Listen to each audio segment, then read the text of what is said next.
Hello people of the earth and welcome back to QuickSaveTV. My name is Mike and today I'm going to help you become a better support. Because we've been hit by a new plague, the epidemic of Autofill support. You know how it happens, like you have a guy in your lobby, he's like, man, I'm a top main and I autofill support and I cannot play support for shit.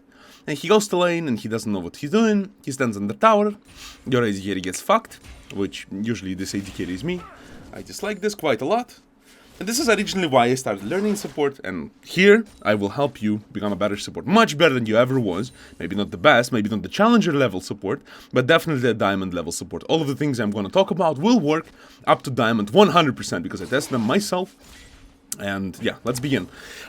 This particular lane, Tahm Kench versus Vayne Braum. Let's analyze the lane a little bit, right? Both Vayne and Twitch thrive in extended engages, and Tahm Kench and Braum the same thing. Vayne wants to proc your W several times, which will give her, oh, she started with W, that's dumb. She will proc it several times, twice let's say, and she will be in great shape because she will be able to deal a whole bunch of percentage true damage. This is why the trades against Vayne are so toxic, especially when she has attack speed. With Twitch, the longer he fights, the more stacks he will apply to you, up to a point to apply his expunge, with maximum damage of 141. At level 1, at level 2, at level 3, when your maximum health is so pathetic that Vayne's W will not do a lot of damage, will do plenty, but not as much as Twitch's expunge, in my opinion. Or they will be kind of similar, so the idea here is that they want extended engages. Braum and Kench are the same thing. They want extended engages. For Braum, because he will be able to stack 4 times his concussive blows, and he will be able to keep hitting you with his shield. And with Kench, because he will be able to swallow you or stun you with his tongue lash after his 3 stack, the acquired taste is stacked. So it's the same logic. It's basically a very similar matchup.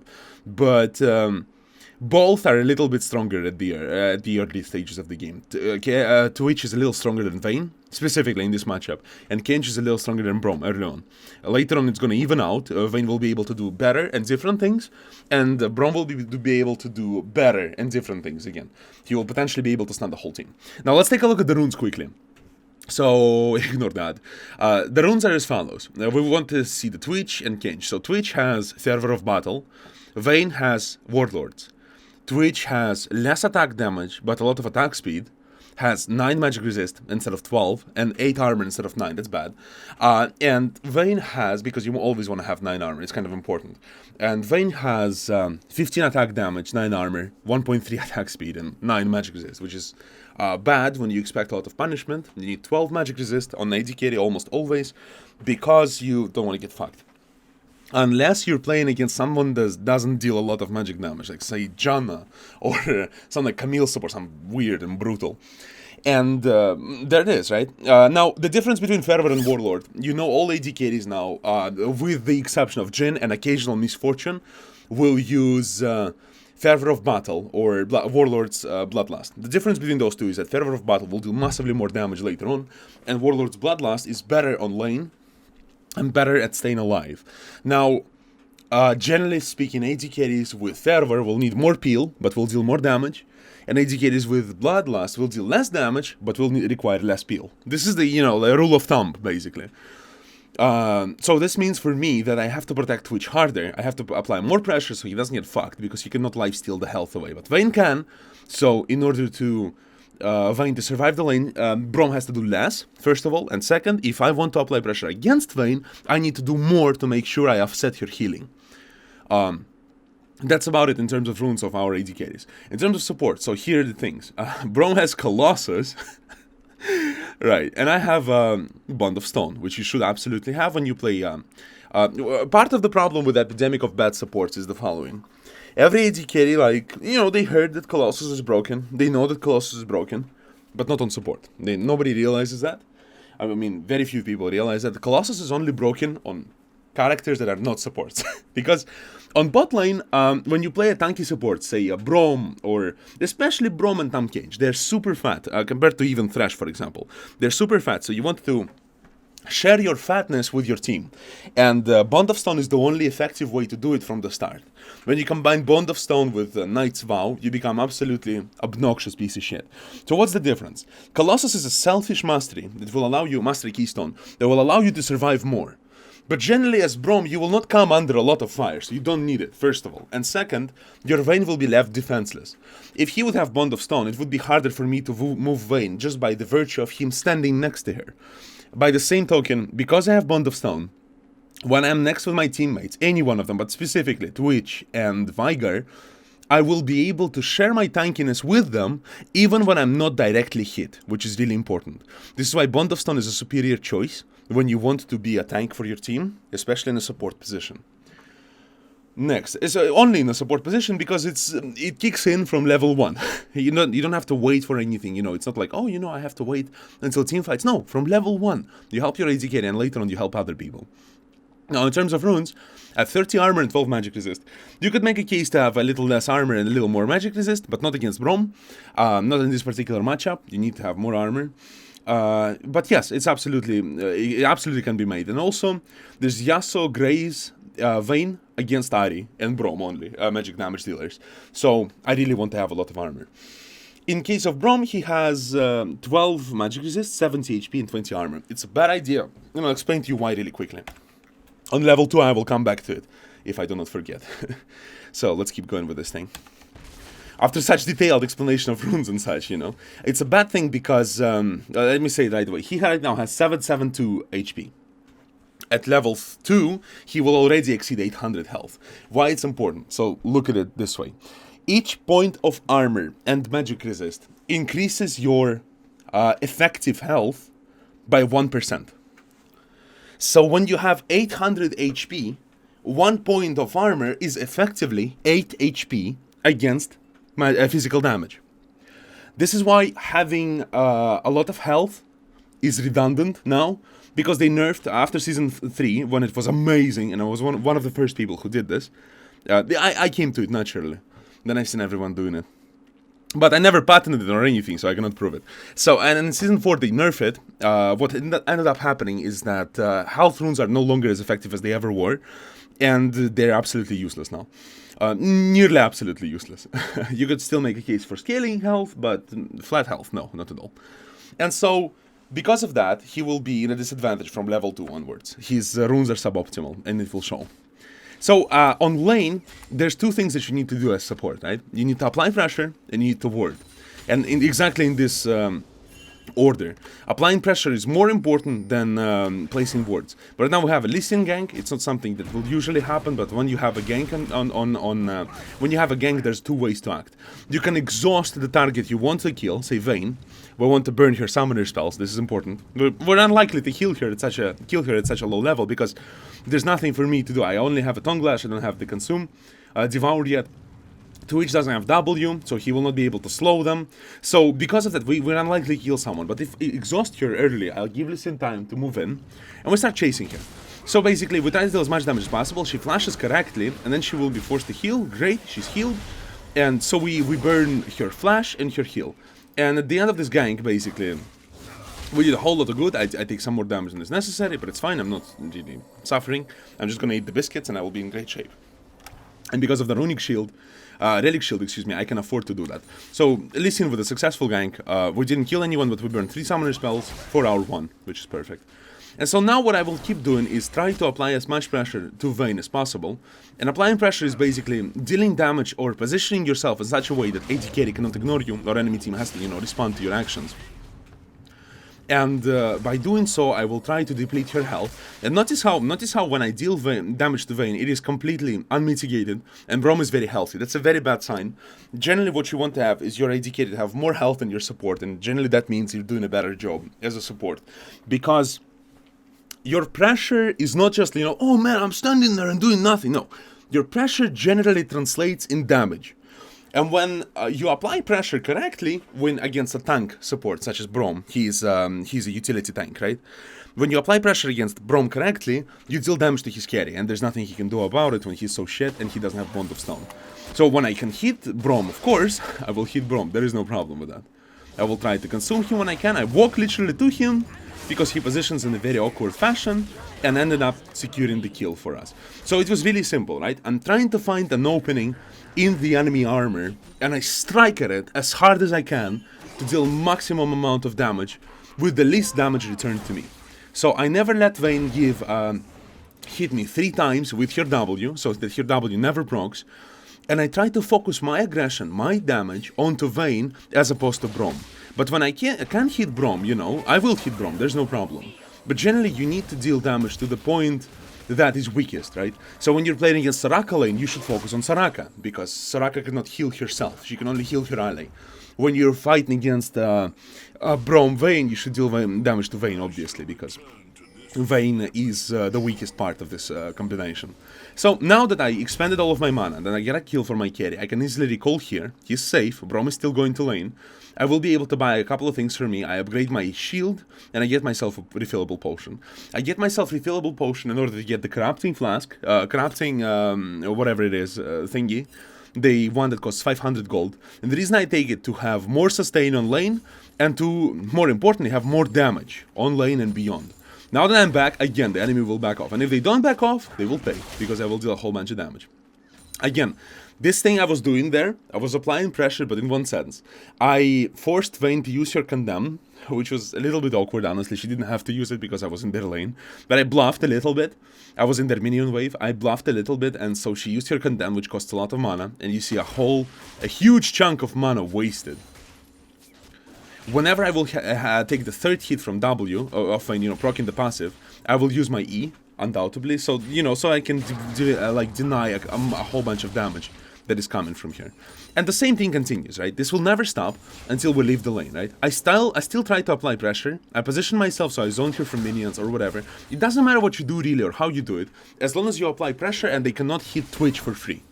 In this particular lane, I played it so well that Twitch was almost never hit. Here he took damage all exclusively from minions. They were never attacking him. They cannot get to him because I'm always in front of them. I'm always there, disrupting their movements, disrupting their, attempts to attack me, attempts to attack the Twitch. And Vayne keeps taking a lot of damage, and she's just, you know, it's a struggle because Braum doesn't do a lot. The correct play from Braum in this situation would be to position himself directly in front of Vayne like an asshole, so whenever I would use my Tongue Lash, I would hit him instead of Vayne. This is another thing you can do, and but you know you need to understand what you're doing to do that. You can't just walk around and expect nothing to happen, especially when you have the Colossus instead of the Bond of Stone. This is why, again, another reason why Bond of Stone is so great, especially if you're a piece of shit and you cannot peel for your AD carry on lane, while you cannot protect your carry. With the Bond of Stone, you can easily protect your carry by just existing, by the virtue of you existing. And so, this is the first part of playing support, just applying pressure on lane, right? The second part is warding. Warding is not as important, because, look, you have to understand, right? When you're playing in low elo, when you're playing with trash players, right? It's very unlikely that they will be able to use the information that you give them, you know? It's very unlikely that a gold player even will be like, look at the information, he'll be like, man, I shouldn't do it. He'll still like, yeah, I can do it, no problem. So, in many certain circumstances, in lower elos, especially below gold, right, but even in gold, the words and information they provide is completely wasted. Unless you can use them, you don't have to get them as a support. It's a huge misconception. A lot of support players just focus on words outright, and basically they abandon everything else, abandon their critical faculties, and like, man, I have to word! You don't. It's fine. Until you play with good players, with better players that know how to use this information, and will absolutely not only appreciate it, but abuse it against the enemy, you can, this thing I'm doing here, I'm trying to freeze the wave so it doesn't hit the turret. Twitch at this stage in the game, because of the shitty items he built, he's building too quickly into Runan. He should have taken the BF or Pickaxe first. So I'm freezing the wave so he doesn't have troubles last hitting it under tower. I will take some damage, and Twitch might take some damage, but it's fine because, you know, we're not going to let the wave hit the turret so he won't lose any of it. It's important. Under turret, alternatively, I would basically help him last hit by hitting the caster minions once, and if necessary, hit the melee minions once. But usually melee is no problem, the casters are the problem, so he doesn't lose them. And again, because of the wave was so pushed up into us, they have to make, they have to try to take the farm, so they go deeper and deeper, and they taking damage. And in this circumstance, I was trying to basically devour him, or stun him with a tongue lash when he came off cooldown, and it was necessary. It wasn't necessary, so I was under the turret, so if Twitch needs to follow up, he can, without taking damage, because I'm already taking the damage. When you're playing tanky support, you always have to lead the charge, When you're playing Leona, Braum, Tahm Kench, Thrash, basically everything that is tanky, you're just trying to do these kind of things. And so, yes, so basically don't focus on the words so much as you focus on itemization and what you need to do to help your team win, you know? Words in this sense are not as important. Okay, she uses the ulti, good condemn, but he didn't start hitting her. He hits her too early. He did a pretty bad thing, he should have let me do that first. But yeah, and I could devour him to save him from the last turret shot if I had it. But I think it was on cooldown. And there you go, basically. This is the idea. The thing is, you see how it translates, right? When you have a better support, because this was, I would say, both Vayne and Twitch, just from the items and from the runes, right? Vayne has awkward runes, like she gave away magic resist for no reason, just for getting a very little advantage in attack speed. And Twitch, by building Runen first without any attack damage items, I can already tell they're not particularly good players. It's obvious, right? But because the imbalance of power is so high between the supports, disparity, it translates into farm advantage for Twitch, and it translates into 3 kills, most importantly. And so, by doing these kind of things, by applying pressure on lane, by having correct runes, and by having correct items, you can do a whole bunch of good to help you guys. Oh, and I fucked up, because I didn't devour her on time. My fault entirely, we almost had here. But again, I burned a bunch of... I burned her ulti, basically. I thought he flashed too. I burned her ulti, basically. So yes, once you're done with the bot lane, what you can start doing is mid lane, first and foremost, gank the mid lane. And not only gank, right? If you want, you can do gank top as well, no problem. But whatever, right? Whatever you apply pressure is great. You're gonna help a lot your team. And if you can snowball advantages, not only at bot lane, but everywhere else, it's perfect.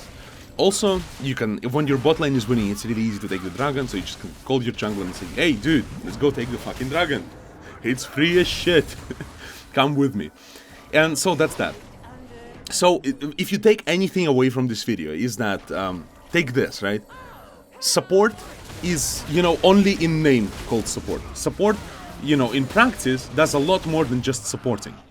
You can kill the enemy, you can force the... notice, the Twitch survived because of Bond of Stone. He would die otherwise, because he just survived with a sliver. Whenever your carry survives with a sliver of health, and whatever you die, basically, you know, you barely die, it's a problem of runes, masteries.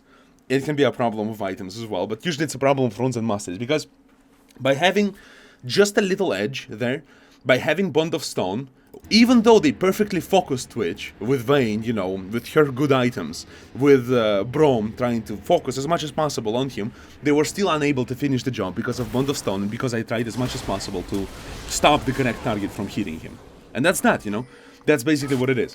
If I would have Courage of Colossus, he would die. 100%. If I would have anything but Bond of Stone, he would die. 100%. Alternatively, I could have Thunderlords and maybe kill Vayne faster, but I still prefer Bond of Stone for anything that is tanky. It just makes more sense, it translates better to late game, etc. And now that I basically finished my item, now is another thing. When you are in a massive lead against the enemy, when I'm 105, basically have a kill and 5 assists, and Braum has 0 of that, but we're even farm, let's take a look at our gold. I am 1,200 gold ahead. 2050 even. I'm like, yeah, cool, I'm gonna take Bami Cinder. I'm basically gonna build a Sunfire because I can afford to. Because it's not gonna cost me the game because I'm so far ahead. I already finished my Face of the Mountain, I got myself the Corrupting Potion, and I will get myself the Sunfire to be more effective in fights. The reason we take Corrupting Potion is not only because it gives you better sustain and better mana sustain, which is more important, but it also allows you to deal more damage when you try to fight, disallowing the enemy to ignore you, especially on Kench, because most of your skills are single target. So, when you want to exert more and more pressure on the enemy, what you want to be doing, you want to take the Corrupting Potion. It's also really good on Brand, on Zyra, on basically everything.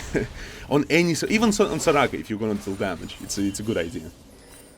Right, and so I don't think there's anything else very interesting for you to show. I don't want this video to be bloated to extreme proportions, but if you have any particular questions, please ask. I will gladly answer them.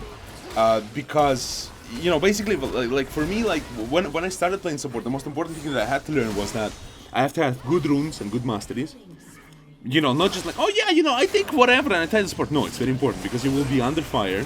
So it's important that you have the best things that you could ever have. And that I apply the pressure correctly. And if I do these two things, I am in perfect shape. I don't care. And that's that. Thank you so much for watching. Thank you so much for listening. Have a fantastic day. And I'll see you soon.